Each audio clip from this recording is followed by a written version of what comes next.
Hello, my name's Helen Walker. I'm a specialist physiotherapist in the Persistent Physical Symptoms Service, and this session is about setbacks and flare-ups. A good place to start when we're talking about setbacks and flare-ups is just to define what we're talking about so that we can understand the terminology. So a setback is anything that might increase your fatigue or decreases your day-to-day functioning, and that could be such as an injury or an illness or a stressful event. It doesn't always have to be negative. Sometimes it could be something like an event like a family event, a wedding, a christening, that takes a lot of increased energy or extra planning, or it could be a break in a routine. A flare-up is a sudden increase in your symptoms, whether that's pain or fatigue. And sometimes with a flare-up you do get warning signs, but sometimes they come out of the blue with seemingly no predicted or predictable pattern. It can be helpful to look for the triggers for flare-ups, and these can vary. They're not always obvious, but they can even be a response to negative thoughts and feelings. And sometimes people will report an increase in pain, for example, even when they think about doing a task that past experience has suggested might cause pain. If we can identify the triggers, we can manage them better, and sometimes we may be able to avoid a flare-up. Sometimes, though, triggers can happen when we don't expect it. For example, a crisis at work, or forgetting to take medication, or receiving bad news, for example. At other times, we can predict triggers, in which case we can do something about it. So, for example, if we have a long journey to go on, or we have a very busy day, we can plan our day and plan movement breaks and plan our activity differently to try and avoid long periods of sitting in one position, for example, if you know that long periods of sitting can cause you a flare-up. Changing activities regularly and remembering to ensure that you're undertaking some pleasurable activity every day can help, because these are the things that we tend to let go of over a period of time when life sort of takes over a little bit. And if we can apply the rules of activity management and pacing that we've talked about in previous videos, that can be helpful too, to avoid a flare-up. However, sometimes it's inevitable that flare-ups and setbacks will happen with no obvious cause. So how do we respond to a flare-up if it does happen?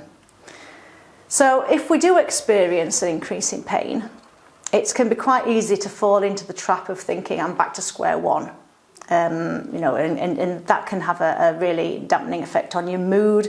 It can cause stress and anxiety.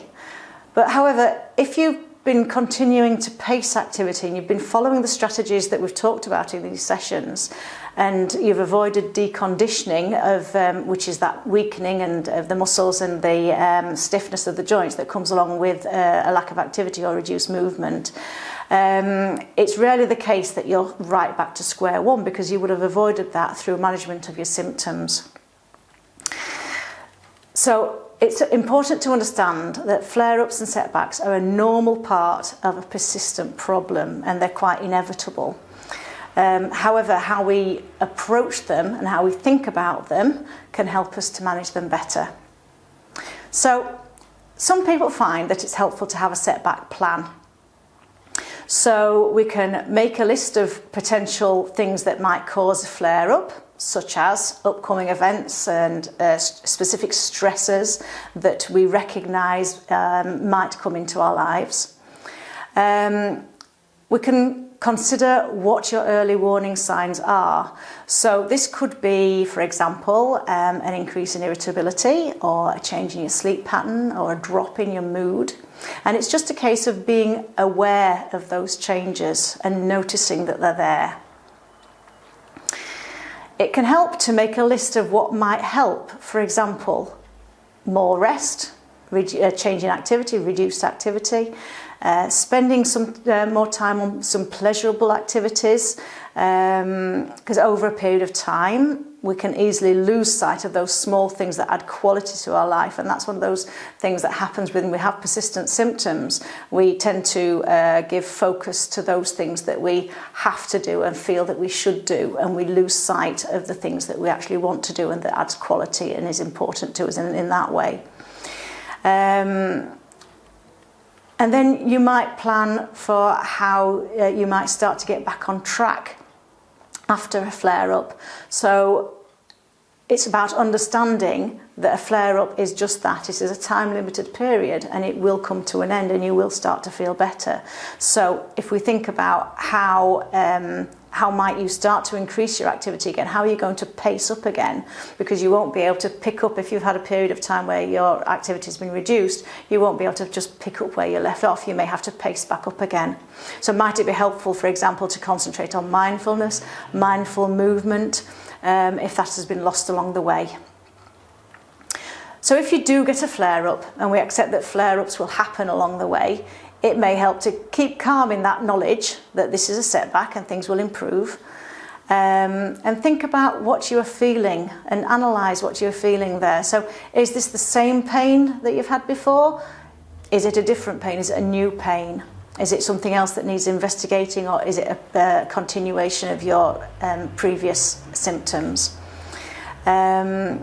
Try to tap into your mindful breathing exercises, and that will help not only to zone in and centre and keep that being part of the brain active, but it will also help to keep the tissues oxygenated. So there's a very physical reason for doing that as well. Give yourself permission to take it easy for a few hours and rest. So here we're talking about operating some self-compassion. Allow yourself to do things differently until you start to feel better.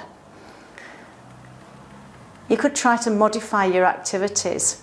Rather than stopping things altogether, which is often the impulse is to stop moving. For example, with back pain, if we have a severe pain in our back, we will often stop moving altogether because we are afraid that we'll do more damage, which is rarely the case in reality. So modify your activity. Try to keep up with some gentle, mindful movement. So even moving the parts of the body that don't hurt, if you really can't move your back, for example, try keeping the feet and ankles moving, try keep the leg muscles moving, the neck moving, and try and move mindfully with your breath so that it is good, nice, relaxed movement. If you usually take medication for pain, use this as you've been advised by your doctor. Some people feel that it is wrong to take the medication, but in a flare-up it can be very helpful. So I hope that if you follow these measures and apply the techniques and strategies that you have learned in the series of videos that's on our website, that you'll then be able to reduce the impact of any setbacks and flare-ups that you might experience.